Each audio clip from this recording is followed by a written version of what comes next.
Canto 14.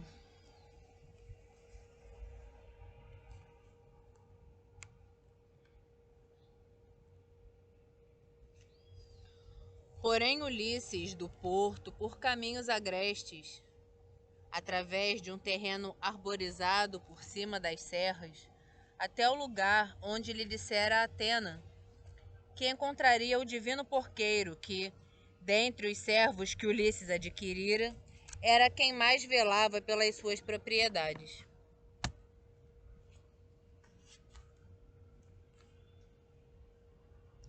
Encontrou-o sentado à frente da casa onde lá tinha construído o recinto num terreiro de larga vista, belo e amplo a toda a volta. Neste recinto tinha o próprio porqueiro construído para os porcos do amo ausente, sem conhecimento da rainha e do ancião Laertes. Com grandes pedras o construíra. Ali plantara a pereira selvagem. Do lado de fora fixara muitas estacas de ambos os lados, bem juntas, tendo cortado a madeira negra de um carvalho. No interior do recinto fizera 12 pocilgas, uma perto das outras, com leitos para as porcas. Em cada uma delas estavam encurraladas 50 porcas deitadas no chão, fêmeas que deram à luz, pois os machos estavam fora, em número reduzido, porque iam sendo dizimados pelos pretendentes semelhantes aos deuses, que os comiam. O porqueiro mandava sempre o melhor dos porcos, engordados, cujo número era de 360. Junto deles, um porquinho por dia, hein? Oh, meu Deus! Junto deles dormiam 4 cães, ferozes como animais selvagens, a quem criara o porqueiro, condutor de homens, que estava agora a ajustar aos seus pés umas sandálias, cortando o couro de boa cor. Quanto aos outros servos, tinham partido em várias direções com os porcos, 3 ao todo. O quarto servo fora o enviado à cidade, contra a sua vontade, para levar um porco aos pretendentes arrogantes, para que, sacrificando-os, satisfizessem o seu desejo de carne. De repente, os cães ululantes, o lobo, a cabra bale, o lobo uiva, o cão ulula. De repente, os cães ululantes avistaram Ulisses e atiraram-se a ele a ladrar. Mas Ulisses, na sua argúcia, sentou-se logo, deixando cair da mão o bastão que levava.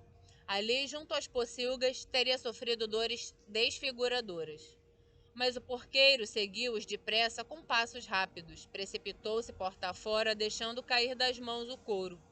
Chamou os cães e pô-los a correr em todas as direções com o arremesso de pedras. E assim falou ao amo: Ancião, na verdade, os cães lhe teriam dilacerado num ápice, e sobre mim terias derramado censuras.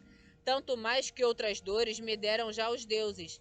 É por um amo igual aos deuses que choro, enquanto fico aqui, criando gordos porcos para outros comerem, enquanto aquele, sabe-se lá, se necessitando de comida, vagueia pelas terras e cidades de homens estrangeiros, no caso de ainda ser vivo e contemplar a luz do sol. Mas anda, ancião, vamos agora para o casebre, para depois de satisfazeres o desejo de comida e bebida, me contares de onde és e as desgraças que sofreste. Assim falando, conduziu-o ao casebre o divino porqueiro, fê-lo sentar, espalhando espessa caruma no chão, e por cima a pele de uma cabra selvagem e lanzuda, em que dormia, grande e peluda, e Ulisses alegrou-se pelo modo como fora recebido, e falando-lhe assim, disse: Que Zeus e os outros imortais te deem, estrangeiro, tudo o que mais desejas, visto que com gentileza me acolheste. Foi então, ó porqueiro eu meu, que deste essa resposta. Estrangeiro, não tenho o direito, mesmo que um pior que tu aqui vieste, de desconsiderar um estrangeiro, pois de Deus vêm todos os estrangeiros, de Deus vêm, eles vêm de lá. Pois de Zeus vêm todos os estrangeiros e mendigos, e a nossa oferta, embora pequena, é dada de bom grado. São assim as coisas entre os servos, sempre receosos quando mandam amos novos. Pois os deuses ataram, na verdade, o regresso daquele que me teria estimado e oferecido uma propriedade, uma casa, um terreno e uma mulher muito cortejada, coisas que um rei benevolente costuma dar a um criado que, por ele, muito se tem esforçado e cujo trabalho um Deus fez prosperar, como prospera o trabalho com que me esforço. Por isso temia o amo recompensado se aqui tivesse envelhecido, mas morreu, e quem me dera que morresse Helena e toda a sua laia, visto que os joelhos dissolveu a muitos homens. Por causa da honra de Agamemnon, também o meu amo foi para Ilho de belos cavalos para combater contra os troianos. Assim dizendo, apanhou depressa a túnica com um cinto e foi para as pocilgas, onde encurralara as famílias dos leitões. De lá tirou 2 leitões e ambos sacrificou. Chamuscou e cortou-os e pôs a carne em espetos. Depois de tudo assado, trouxe a carne e pô-la diante de Ulisses, ainda quente nos espetos, polvilhando com branca cevada. Depois, numa taça cinzelada com Hera, misturou o vinho doce. Sentou-se defronte de Ulisses e disse para encorajá-lo: Come, estrangeiro, o que os criados têm para oferecer, carne de leitão, pois os gordos porcos são os pretendentes que os comem, sem se preocuparem com a ira dos deuses. Os deuses bem-aventurados não gostam de atos injustos, mas apreciam a justiça e as boas ações dos homens. Homens hostis e ímpios que vão para uma terra estrangeira, onde Zeus lhe concede despojos de piratas, e com as naus repletas regressam às suas casas. Até esses sentem no espírito o medo da vingança divina. Mas estes aqui sabem qualquer coisa, ou ouviram a voz de um deus, da morte amarga do meu amo, pois não querem fazer a corte como deve ser, nem regressar a casa, mas destroem calmamente os bens com insolência, sem poupança alguma. Todas as noites e todos os dias que vêm de Zeus, não sacrificam apenas 1 ou 2 vítimas. Consomem-nos o vinho, tirando-o com insolência. O meu amo tinha bens em abundância, mais que outro herói qualquer, quer no escuro continente, quer em Ítaca. Não, nem 20 homens juntos tinham uma tal fortuna. Para ti vou enumerá-la: 12 manadas de gado no continente, igual o número de ovelhas, outros tantos porcos e igual o número de rebanhos errantes de cabras, de pastores de fora, e cada terra apacentam. Aqui na ilha pastam 11 rebanhos errantes de cabras, rebanhos guardados por homens de confiança. Cada um deles leva todos os dias um animal do rebanho, aquela entre as gordas cabras que lhe parecer a melhor. Da minha parte, guardo e crio estas porcas, e escolho o melhor dos porcos para mandar aos pretendentes. Assim falou, e Ulisses comeu a carne e bebeu o vinho avidamente, em silêncio, planejando a desgraça dos pretendentes. Mas, depois que jantou e satisfez o coração com comida, o porqueiro encheu a taça que costumava beber com vinho até em cima. Ulisses tomou-a e alegrou-se no coração. Falando, dirigiu-lhe palavras aladas. Ulisses para o porqueiro: Amigo, quem foi que te comprou com teus haveres? Quem foi que te comprou com os seus haveres? Segundo dizes, um homem bastante rico e poderoso. Dizes que ele pereceu por causa da honra de Agamemnon. Conta-me para o caso de eu conhecer alguém assim. Zeus e os outros deuses imortais saberão se poderei trazer-te alguma notícia, por tê-lo visto, pois já muito viajei. A ele deu resposta o porqueiro, condutor de homens: ancião, nenhum viajante que aqui chegasse com notícias dele seria capaz de persuadir a mulher e o filho amado, pois de qualquer maneira os viandantes necessitados de comida mentem, sem qualquer vontade de dizer a verdade. Qualquer um que porventura chegue à terra de Ítaca vai logo contar à minha senhora uma história inventada. Ela recebe-o com gentileza e tudo lhe pergunta, e lamentando-se, das suas pálpebras caem lágrimas, como é próprio da mulher, quando lá longe lhe morreu o esposo. Depressa, tu, ó ancião, inventarias uma história se alguém te oferecesse uma capa e uma túnica para vestires. Quanto ao meu amo, já os cães e as rápidas aves de rapina a carne lhe rasgam nos ossos. A carne lhe rasgaram dos ossos, já a alma lhe saiu do corpo. Ou então foram os peixes no mar a comê-lo, e os ossos ficaram na alguma praia, envoltos em muita areia.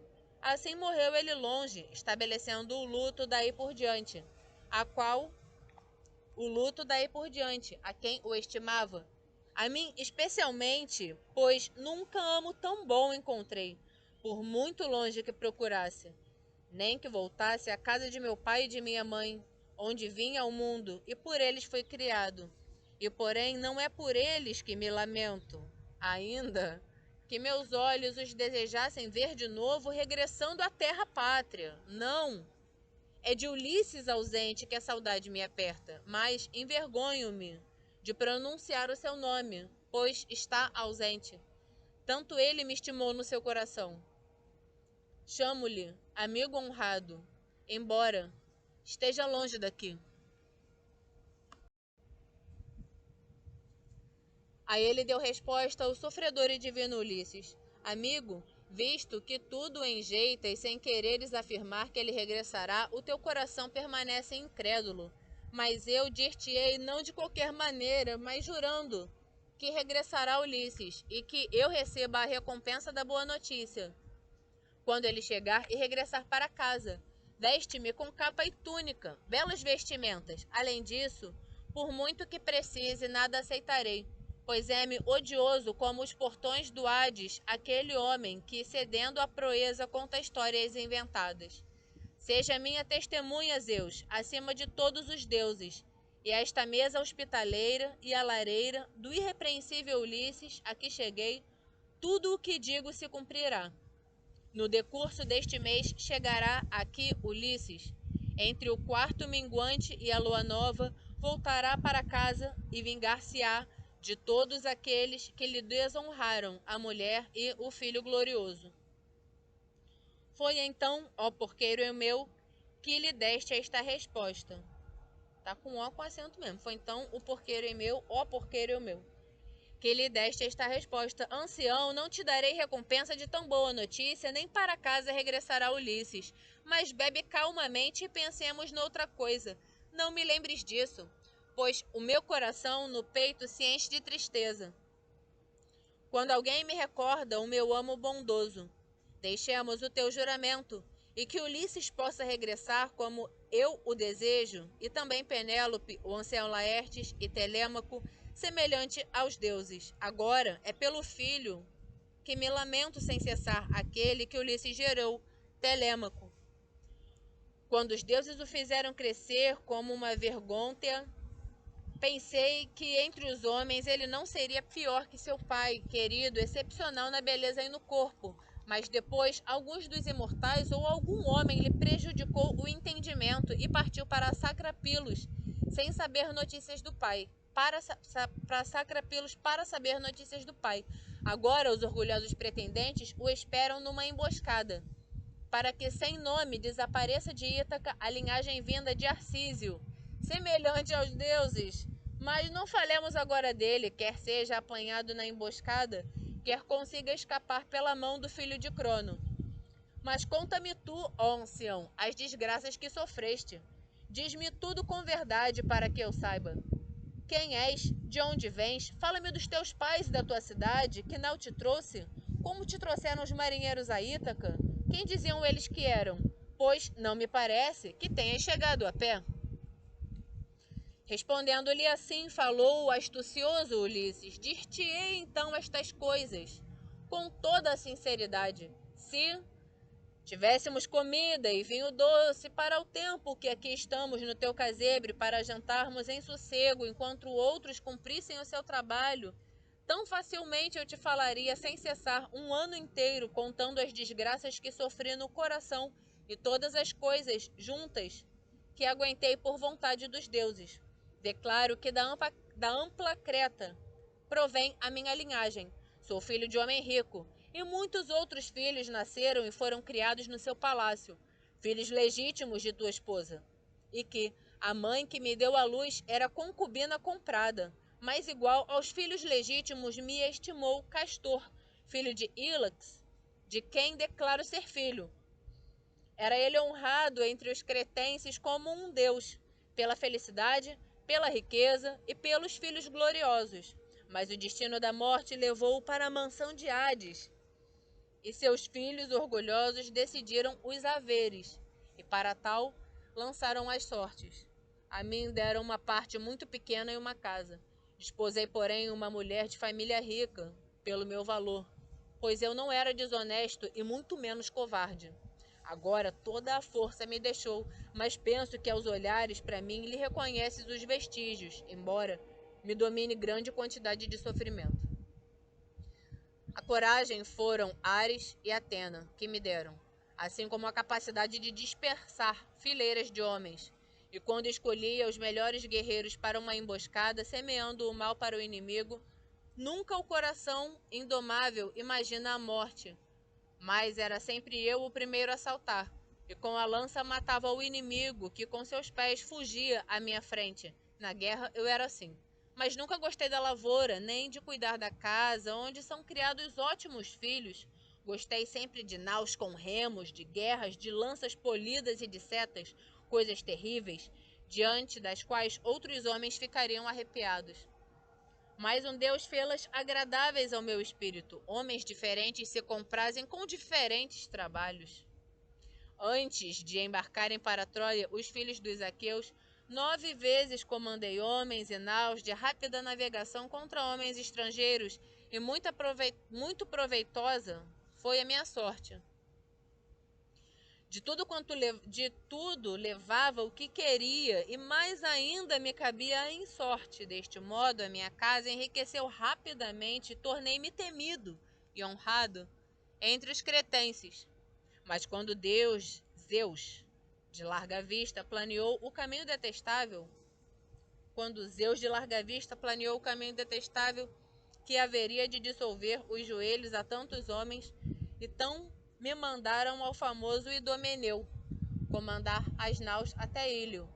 E não havia meio de recusar, pois a voz do povo nos obrigava. Ali combatemos durante 9 anos, nós, filhos dos aqueus. E ao 10º ano saqueamos a cidade de Príamo e voltamos para casa nas naus. Mas um Deus dispersou os aqueus. Para mim, desgraçado, Zeus congeminara algo de terrível. Durante 1 mês fiquei em casa, comprazendo-me com os filhos, a esposa e a riqueza. Mas depois para o Egito, quis o meu coração navegar, tendo as naus equipado, com os meus companheiros semelhantes a deuses. 9 naus equipei, e depressa se reuniu a tripulação. Durante 6 dias os fiéis companheiros comigo se banquetearam, e eu lhes dei muitas vítimas para oferecerem aos deuses e para lhes servirem de refeição. No 7º dia largamos da ampla Creta e navegamos com o Bóreas, vento forte e favorável, facilmente, como se por uma corrente fôssemos arrastados. Nenhuma das naus sofreu dano, mas ilesos e livres de doença nos sentávamos, enquanto o vento e os timoneiros guiavam as naus. Ao 5º dia chegamos ao Nilo de belas correntes, e lá, no rio egípcio, fundeamos as naus recurvas. Ali ordenei aos fiéis companheiros que ficassem nas naus e que as naus guardassem. Aos espias mandei que subissem até as atalaias, mas os companheiros, cedendo à insolência, elevados pela sua força, devastaram os belos campos dos egípcios, levando as mulheres e as crianças ainda pequenas e matando os homens. Depressa chegou a notícia à cidade.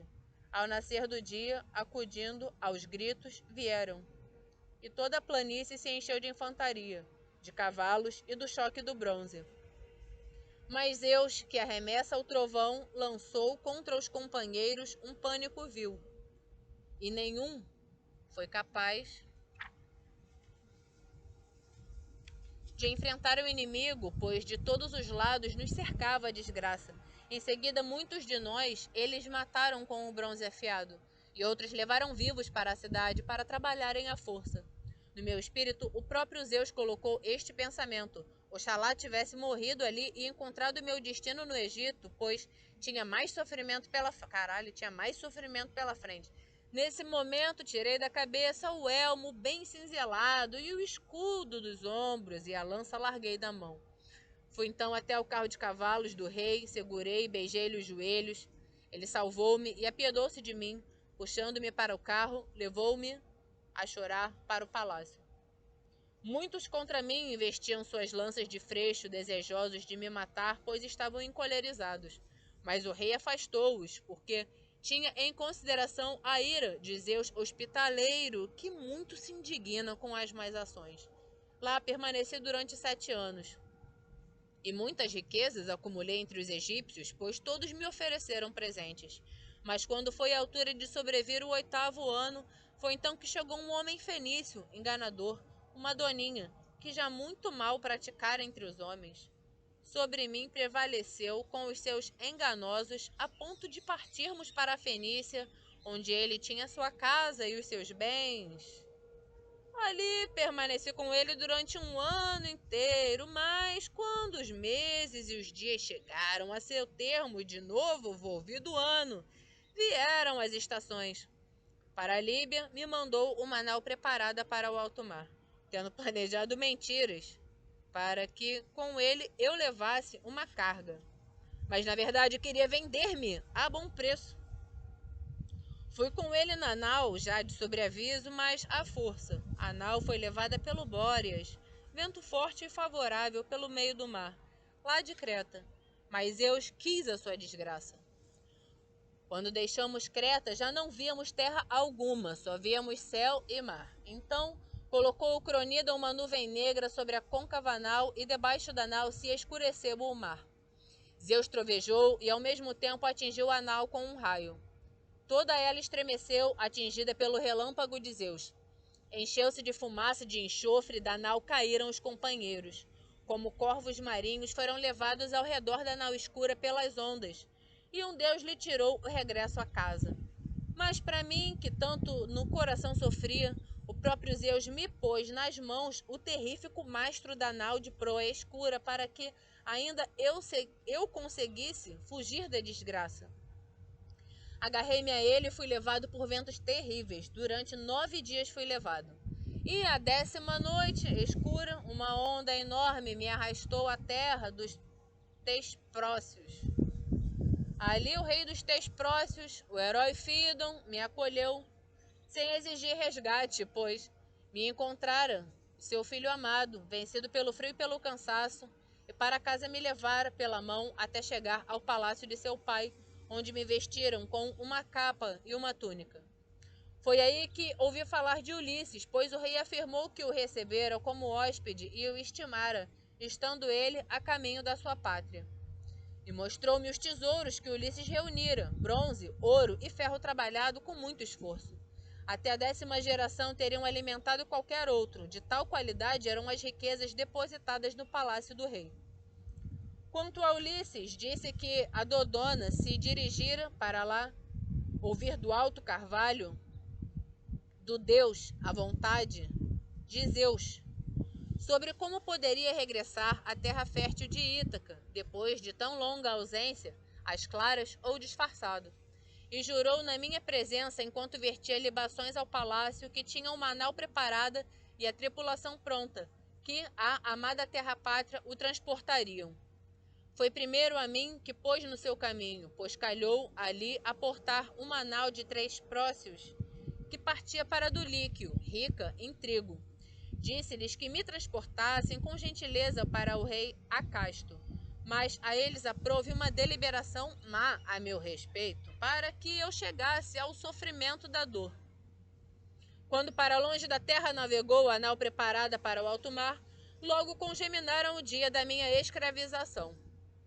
Despiram-me da minha roupa, da capa e da túnica e puseram-me no corpo outra roupa horrível e uma túnica. Estes andrajos esfarrapados que podes ver com seus olhos.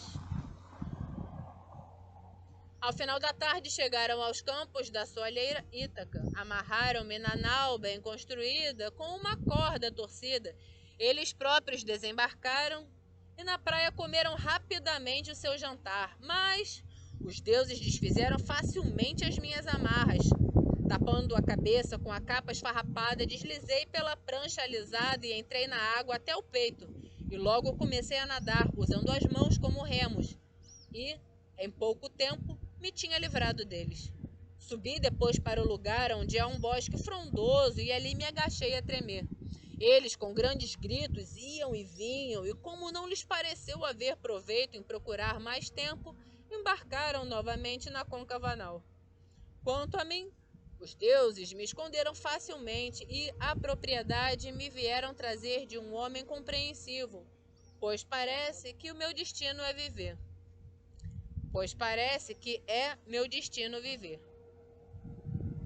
Foi então, ó porqueiro eu meu, que lhe deste esta resposta.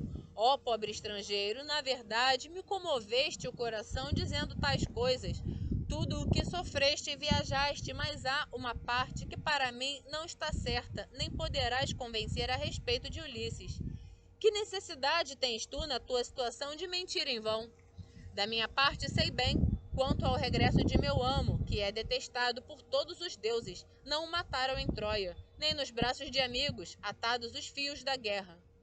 Mas todos os aqueus lhe teriam erguido um túmulo, e lhe teria para o seu filho enorme glória alcançado. Mas arrebataram-no os ventos das tempestades. Eu vivo à parte, aqui com os porcos. A cidade nunca vou, a não ser que me chame a sensata Penélope para lá ir, quando chega, de algum lado, a notícia. Então todos se sentam em torno do estrangeiro, tanto aqueles que lamentam a ausência do amo, como aqueles que se comprazem em devorar-lhe os bens. Mas a mim não me agrada perguntar nem inquirir, desde que um homem da Etólia me enganou com a sua história. Assassinaram um homem e tinha vagueado por toda a terra.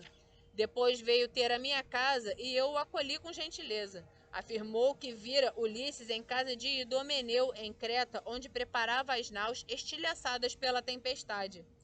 Disse que ele viria no verão ou no outono, trazendo grandes riquezas com os divinos companheiros. Agora tu, ó ancião, que muito sofreste, uma divindade aqui te trouxe. Não tentes agradar-me, nem enfeitiçar-me com mentiras. Não será por isso que te demonstrei estima e respeito, mas por medo de Zeus hospitaleiro e por pena de ti. Respondendo-lhe assim, falou o astucioso Ulisses. Na verdade, tens um coração incrédulo no peito, visto que nem jurando te convenci nem persuadi. Mas agora façamos um acordo, e no futuro serão testemunhas para ambos os deuses que o Olimpo detém. Se de fato o teu amo regressar a esta casa, dá-me como roupa uma capa e uma túnica, e arranja-me transporte para Duliquio, para onde desejo ir. Mas se o teu amo não regressar, tal como eu digo, então atiça contra mim os servos e que me lancem de um rochedo, para que de futuro outro mendigo se coíba de mentir. Aí ele deu resposta ao divino porqueiro. Estrangeiro, eu ganharia uma excelente fama e grande valor entre os homens, tanto agora como no futuro, convidando-te para o meu casebre e dando-te hospitalidade para depois te matar, privando-te da vida amada. Com pronto fervor rezaria então a Zeus Cronida, mas agora é a hora do jantar. Em breve chegarão os meus companheiros para prepararmos no casebre um jantar saboroso. Enquanto assim falavam um com o outro, aproximaram-se os porcos e os homens que deles tratavam. Fecharam as porcas no lugar onde costumavam dormir, e espantoso foi o alarido dos porcos ao serem encurralados. Então o divino porqueiro falou aos companheiros, dizendo: Trazei o melhor porco, para que sacrifique em honra do estrangeiro, que vem de longe. E tiraremos também proveito, pois muito temos, aguentado pelos porcos de brancas presas, que depois outros vêm comer sem qualquer desagravo. Assim falando, foi rachar a lenha com bronze afiado, enquanto os outros enquanto os outros trouxeram um gordo porco de 5 anos. Puseram-no perto da lareira. Nem o porqueiro se esqueceu dos deuses imortais.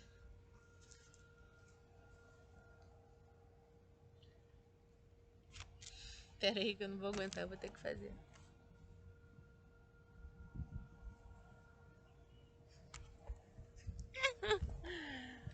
Calma aí que tá trazendo o porqueiro. Assim falando, foi rachar lenha com o bronze afiado, enquanto os outros trouxeram um gordo porco de 5 anos. Puseram-no perto da lareira. Nem o porqueiro se esqueceu dos deuses imortais, pois era homem de bons pensamentos. Como primícia, atirou para o fogo pelos da cabeça do porco de brancas presas e rezou a todos os deuses para que o pensativo Ulisses à sua casa regressasse. Levantou os braços e feriu o porco com um pau de carvalho, que pusera de parte quando rachavam a lenha. A alma do porco deixou-o. Degolaram e chamuscaram-no. Depressa o esquartejaram. O porqueiro pôs pedaços de carne crua, começando pelas pernas, com rica gordura, e pô-los ao lume, depois de os polvilhar com farinha. Cortaram o resto da carne e puseram-na em espetos, assaram-na com cuidado, e todos os espetos atiraram. Depois atiraram com pedaços ao monte para os cestos. O porqueiro levantou-se para dividir a carne, pois sabia o que era justo. Cortando a carne, dividiu-a em 7 doses. A primeira pôs de lado para as ninfas e Hermes, filho de Maia, com uma prece. As outras doses distribuiu por cada um. Ulisses ele honrou com o lombo contínuo do porco, de brancas presas, alegrando assim o coração do amo. E falando assim, lhe disse o astucioso Ulisses: que sejas tão caro, ó eu meu, a Zeus Pai, como és a mim, visto que na minha miséria me honraste com tantas boas coisas. Foi então, ó porqueiro meu, que lhe deste esta resposta: come, ó estranho hóspede, e alegra-te com aquilo que tens à frente. O Deus dá uma coisa e retém outra, tal como lhe apraz, pois tudo lhe é possível. Assim falando, sacrificou as primícias aos deuses que são para sempre. Depois de verter uma libação de vinho frisante, pôs a taça nas mãos de Ulisses, saqueador de cidades, que se sentou diante da parte que lhe cabia. Foi Mesáulio que lhe serviu o pão. Ele que o porqueiro comprara sozinho na ausência do amo, sem conhecimento da rainha e do ancião Laertes. Comprara-os aos táfios com seu próprio dinheiro. Lançaram mão às iguarias que tinham à sua frente. Mas quando afastaram o desejo de comida e bebida, Mesáulio levantou o pão da mesa e para a cama se apressaram, saciados de carne e de pão. Veio a noite horrível e sem lua. Zeus choveu toda a noite e o Zéfiro, sempre chuvoso, soprou com força. Entre eles, então, falou Ulisses para pôr à prova o porqueiro. Queria saber se porventura despiria a capa para lhe dar ou se mandaria a outro que o fizesse, visto que tanto o estimara. Ouve-me agora, eu meu, e vós outros companheiros todos, quero contar uma história ufanosa, pois o vinho me impele, o vinho louco, que leva até o homem sério a cantar e a rir-se com moleza, falo, levantar-se para dançar, e leva-o a proferir palavras que seria melhor ficarem por dizer. Porque primeiro levantei a voz, nada vos ocultarei, mas me dera ser jovem, quem dera, e ter a força tão firme quando conduzimos uma emboscada até Troia.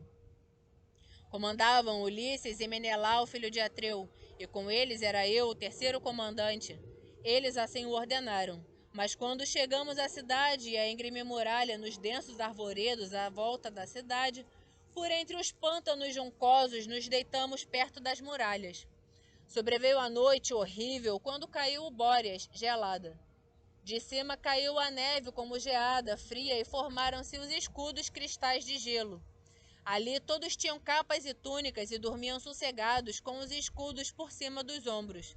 Mas eu, ao partir, deixara a capa junto dos companheiros, imprevidente. é que não pensara que viria a sentir frio, mas vim só com o escudo e com um cinto resplandecente. Quando chegou a terceira parte da noite, volvidos os astros, então falei a Ulisses, que estava perto de mim, dando-lhe uma cotovelada, e ele de imediato ouviu com toda a atenção. Filho de Laerte, criado por Zeus, Ulisses de mil ardis. Já não estarei por muito tempo entre os vivos, pois o frio me mata. Não tenho capa. Algum deus me ludibriou para ver...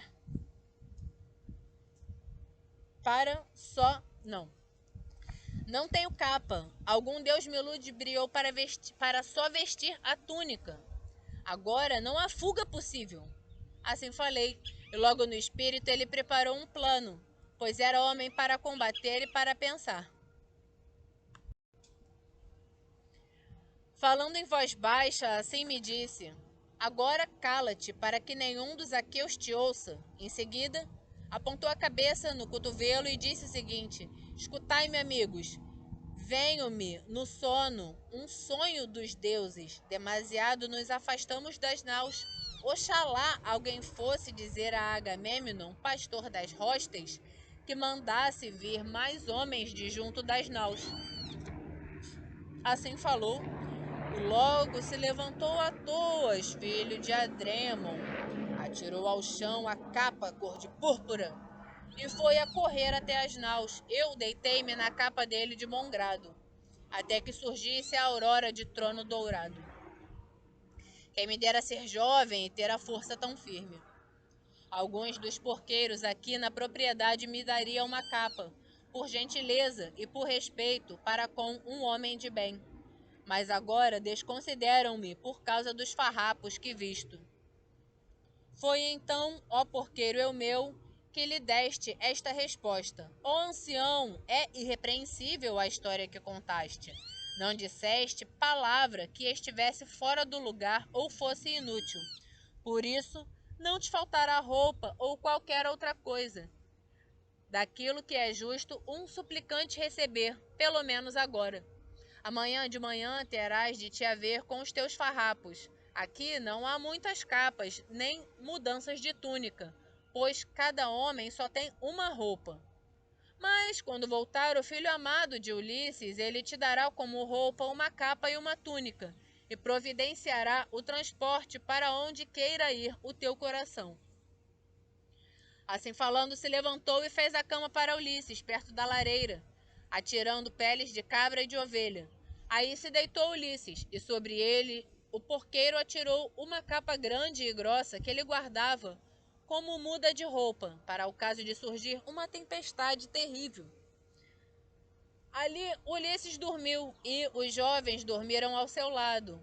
Porém, o porqueiro não gostava daquela cama, longe dos porcos, mas preparou-se para sair. E Ulisses alegrou-se por tão bem ele cuidar dos bens e do amo ausente. Primeiro pendurou dos ombros fortes uma espada afiada. Depois vestiu uma capa grossa para se proteger do vento e pegou na pele de uma grande cabra, bem gorda. Levou também uma lança afiada para cães e homens e foi dormir para o lugar onde dormiam os porcos de brancas presas, debaixo de uma côncava rocha que o protegia do vento. Fim do canto 14.